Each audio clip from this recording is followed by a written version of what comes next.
Hi everyone, this is Nagaraju and welcome to my channel. ఈ రోజు ఈ వీడియోలో ఏంటంటే తెలంగాణ వ్యాప్తంగా మనకు బడ్జెట్ అనేది ప్రవేశపెట్టారు. ఇందిరమ్మ ఇండ్ల కోసం 7,740 కోట్లని ప్రవేశపెట్టారు.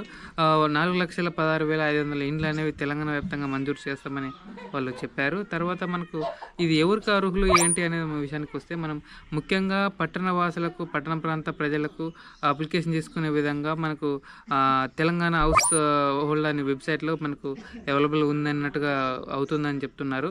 సో అయితే మనకు నియోజకవర్గానికి 3,500 ఇండ్లు అనేవి ప్రవేశపెడతామని చెప్తున్నారు.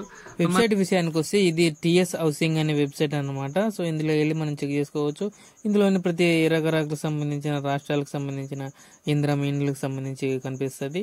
అయితే గతంలోనే మనకు ఈ ఇందిరమ్మ ఇండ్లు 2008లో వచ్చిన వాళ్లకు చాలా వరకు బెనిఫిషరీస్ కి అనేది అసలు సగం డబ్బు కూడా అందలేదు అనేది ఒక ఇది ఉంది. ఎందుకంటే మధ్య దళారులు చాలా వరకు వాళ్ళే దోపిడీ చేశారన్నట్టుగా చాలా ఉంది. ఎగ్జాంపుల్గా చెప్తాను నేను. ఇక్కడ చివరిలో బెనిఫిషరీ సర్చ్ అని ఉంది కదా, దీంట్లో సర్చ్ చేసి నేను చెప్తానంటే మా ఊర్లో జరిగింది ఎంతవరకు, మా వాళ్ళకి జరిగింది ఎంతవరకు అనేది నేను చూపిస్తాను. ఇక్కడ అడ్వాన్స్డ్ బెనిఫిషరీ సర్చ్ అని ఉంది, నార్మల్ రైట్ సైడ్ ఉంది. దీనిపైన మనకు ఈ విధంగా చూపిస్తుంది. ఇక్కడ డిస్ట్రిక్ట్ సెలెక్ట్ చేసుకోవాలి. డిస్ట్రిక్ట్లు 33 ఉండవు, ఓన్లీ 11 మాత్రమే, 11, 12 ఉంటాయి. ఎందుకంటే అప్పుడు ఏదైతే అప్పుడు ఏర్పడలేదు ఈ జిల్లాలు. సో కాబట్టి ఉమ్మడి మహబూబ్నగర్ డిస్ట్రిక్ట్ మాది. ఇప్పుడు కొత్తగా జోగులాంబ ఏర్పడింది కాబట్టి అది కనిపిస్తలేదు. అండ్ మండలం కూడా అంతే, కేటుతోటి ఏర్పడింది. ఇంతకు ముందులో మాకు ఉమ్మడి గట్టు మండలం అనమాట. గట్టు మండలం సెలెక్ట్ చేసుకున్నా. గ్రామ పంచాయతీ కూడా మాకు కొత్తగా ఏర్పడలేదు, ఇప్పుడే ఏర్పడింది.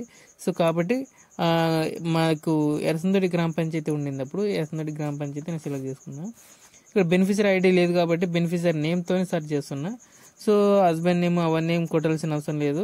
ఆ పంచాయతీలో నీలమ్మ అనే వాళ్ళు ఎంత ఉంటారో 3-4 ఉంటారు కాబట్టి జస్ట్ ఇట్లా నీలమ్మని సెర్చ్ చేస్తున్నాను అనమాట. సెర్చ్ చేస్తే ఇట్లా వస్తుంది.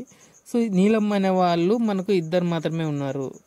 సో కాబట్టి కిందిది నీలమ్మ అరుణసభ అనే సంబంధించి మా వదినేది అనమాట. ఇది ఇక్కడ యాక్టివ్ వై ఉంది కదా, యాక్టివ్లో ఉందనమాట, ఇంకా ఎస్ అని అర్థం అనమాట అది. సో దీనిపైన ఒక కానీ ఈ విధంగా వస్తుంది. బెనిఫిట్ స్టేటస్ ఎస్ అని యాక్టివ్ అని ఉంది, ఇప్పటికీ యాక్టివ్లో ఉంది. వీళ్ళకి మాత్రం ఇందిరమ్మ ఇండ్లు అనేవి కొత్త వచ్చినవి రావు, గుర్తుపెట్టుకోండి. సో ఇక్కడ ఫైనల్గా వెళ్తే మనకు దీనికి సంబంధించిన పూర్తి డీటెయిల్స్ ఉంటుంది. ఆధార్ కార్డు కూడా అప్పుడుగే వచ్చి ఉంది. రేషన్ కార్డు మీద బేస్ అయితే ఉంటుంది. ఇక్కడ 61,800 ఉంది కదా, దాదాపు మా వదినకి వచ్చింది 40,000 కూడా రాలేదు. 25,000 పైగానే మధ్యదారులే తిన్నారు. సో వాళ్ళకి ఇవ్వాలి, వీళ్ళకి ఇవ్వాలి, అసలు తెలియకుండా అప్పుడు. సో కాబట్టి ఆన్లైన్ ప్రాసెస్ ఎప్పుడైతే తెలంగాణ వచ్చిన తర్వాత వచ్చిందో చాలా బాగా పనిచేసింది అది ఆన్లైన్ ప్రాసెస్. సో అట్లా ఇప్పుడు కూడా ఆన్లైన్ ప్రాసెస్ పెడితేనే బాగుంటుంది.